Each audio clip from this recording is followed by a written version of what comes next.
কড়াইতে কাঁচা ঝুড়ো আলু ভাজা ভাজা অবস্থাতেই আওয়াজটা শুনে নিন।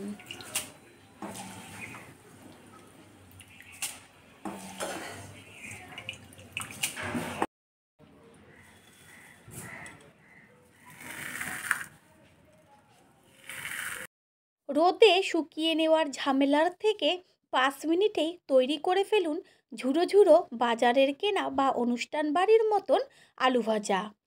আওয়াজটা নিশ্চয়ই আপনারা শুনতে পেলেন যে কড়াইতে যখন ভাজা হচ্ছিল তখনই কত সুন্দর কড়কড়ে আওয়াজ। তাহলে ভাজার পরে কতখানি কড়কড়ে সেই আওয়াজটাও শুনিয়ে দিলাম।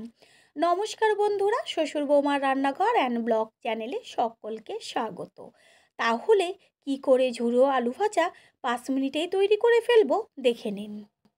সবার প্রথমে এইখানে আলু নিয়েছি, আর এখন যেহেতু নতুন আলু দামও অনেক কম সারা বছরের তুলনায়, সেই কারণে ঠিক এখনই আলু ভাজা করে রাখুন সারা বছরের জন্য।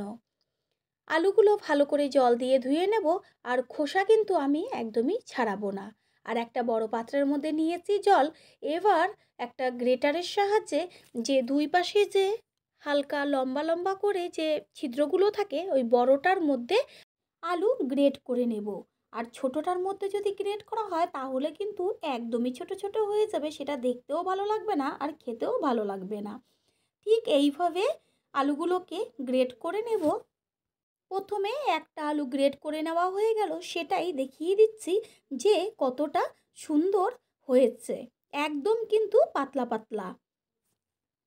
একইভাবে সব আলুগুলোকে গ্রেট করে নেব, আর সময় কিন্তু একদমই বেশি লাগবে না গ্রেট করতে। সব আলুগুলো গ্রেট করে নেওয়া হয়ে গেল। গ্রেট করা আলুগুলোকে নোংরা জলের থেকে তুলে নিয়ে ফ্রেশ জলে ধুয়ে নেব। বেশি কিন্তু ধোবার একদমই দরকার নেই, অনেকে আলুর কষ থাকার কারণের জন্য 4 থেকে 5 বার ধোয়, অতবার ধোয়ার একদমই প্রয়োজন নেই। আলু ধুয়ে রেখেছি, তারপরে একটা বড় পাত্রের মধ্যে দিয়েছি জল, আর জলের মধ্যে দেব লবণ। জল যখন ফুটতে শুরু করবে ঠিক সেই পর্যায়েই দিয়ে দেব গ্রেট করে নেওয়া আলু। পুরনো বন্ধুদের সবসময় আমাদের পাশে এইভাবে ভালোবেসে সাপোর্ট করার জন্য অনেক অনেক ভালোবাসা। গ্রেট করে নেওয়া আলুগুলো জলের সাথে ভালো করে মিশিয়ে নেব, আর জল ভালো করে ফুটতে দিতে হবে। এইখানে আমি নিয়েছি ভিনিগার, আর আমি 3টে আলু ব্যবহার করেছি। 3টে আলুতে আমি এইখানে 4 চামচ ভিনিগার দেব। ভিনিগারের পরিমাণ যদি একটু বেশিও হয়ে যায় তাহলে কোনো সমস্যা নেই, আলুর পরিমাণ অনুযায়ী ভিনিগার কম বেশি ব্যবহার করবেন। যখন আলু ফুটতে শুরু করবে তখন এর মধ্যে দিয়ে দেব ভিনিগার। ভিনিগার দেওয়ার পরে জল ও আলুর সাথে ভিনিগারটা ভালো করে মিশিয়ে নেব। ভিনিগার দেওয়ার পরে 2 থেকে 3 মিনিট ফুটিয়ে নেওয়ার পরেই কিন্তু আলুটা নামিয়ে ফেলতে হবে। খেয়াল রাখতে হবে আলু যেন বেশি সিদ্ধ না হয়ে যায়। আলু ভাপানো হয়ে গেছে, এবার নামিয়ে নেব। নামিয়ে নিয়ে তারপরে ঝাঁকির মধ্যে জলটা ছেঁকে নেব। খেয়াল রাখতে হবে কোনো রকম যেন জল না থাকে আলুর মধ্যে। গ্যাসের ওভেনে কড়াই বসিয়ে তারপরে এর মধ্যে দিয়ে দিয়েছি সাদা তেল। তেলটা প্রথমে ভালো করে হাই ফ্লেমে গরম করে নেব। তেল যখন গরম হয়ে যাবে তখন একটা ফুটো ঝাঁঝরির সাহায্যে একদম অল্প করে নিয়ে তারপরে গরম তেলের মধ্যে ছেড়ে দেব। তখন কিন্তু গ্যাসের ফ্লেম একটু মিডিয়ামে রাখতে হবে। সমানে কিন্তু তেলে আলুটা ছাড়ার পর কিন্তু ঝাঁঝরি দিয়ে নেড়ে যেতে হবে যেন একটার গায়ে আর একটা লেগে না যায়। গ্যাসের ফ্লেম হাই টু মিডিয়ামে রেখে ভাজাটা ভাজতে হবে। আর ভাজা যখন হয়ে আসবে তখন কিন্তু তেলের যে প্রথমে আলুটা ছাড়ার পরে যেমন টকবক করে ফুটবে, আর আলু যখন হয়ে আসবে ভাজা ঠিক কিন্তু তখন তার যে ফুটন্ত একটা তেলের ভাব সেটা কিন্তু কমে আসবে। তখনই বুঝবেন যে আলুটা ভাজা হয়ে গেছে।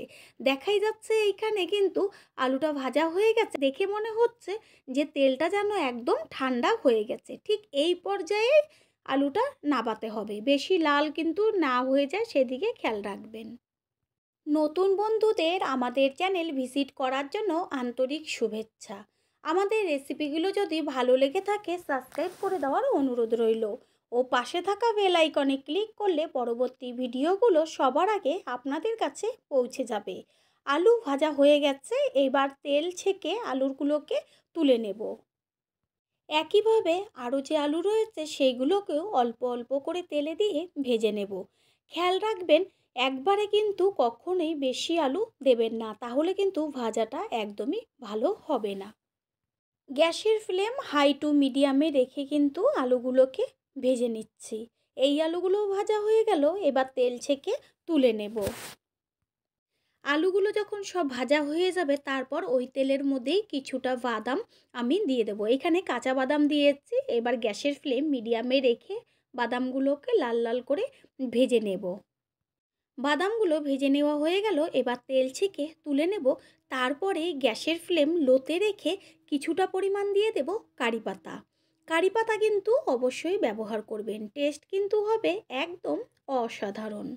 সাথে সাথেই কিন্তু গ্যাস অফ করে দেবো, না হলে পাতাগুলো পুড়ে যাবে। যতটা তেল গরম থাকবে তাতেই কিন্তু পাতা মুচমুচে ভাজা হয়ে যাবে, কালারও চেঞ্জ হবে না, পাতাটা ভাজাও হয়ে যাবে। এবার পাতাগুলোকে তেল ছেঁকে তুলে নেব। দেখাই যাচ্ছে কালারটা কত সুন্দর হয়েছে।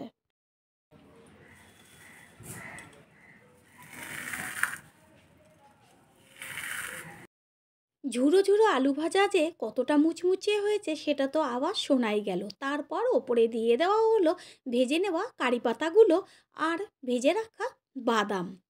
কারি পাতা ও বাদাম দেওয়ার পরে এর মধ্যে দিয়ে দিচ্ছি টেস্টটা আর একটু বাড়াবার জন্য 1 চা চামচ চাট মশলা।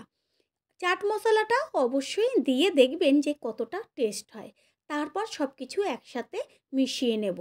তৈরি হয়ে গেল একদম মুচমুচে ঝুরো ঝুরো আলু ভাজা। আশা করি রেসিপিটি ভালো লাগলো।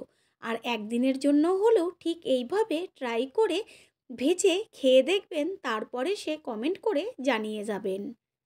রেসিপিটি যদি ভালো লেগে থাকে একটা লাইক, কমেন্ট, পারলে একটা শেয়ার করে অবশ্যই জানাবেন। আপনাদের দেওয়া একটা লাইক ও একটা শেয়ার কিন্তু আমাদের কাছে অনেক অনেক গুরুত্বপূর্ণ। All friend, thanks for watching my video. আপনারা সকলে ভালো থাকবেন, সুস্থ থাকবেন। আবারও দেখা হবে অন্য কোনো রেসিপির এপিসোডে।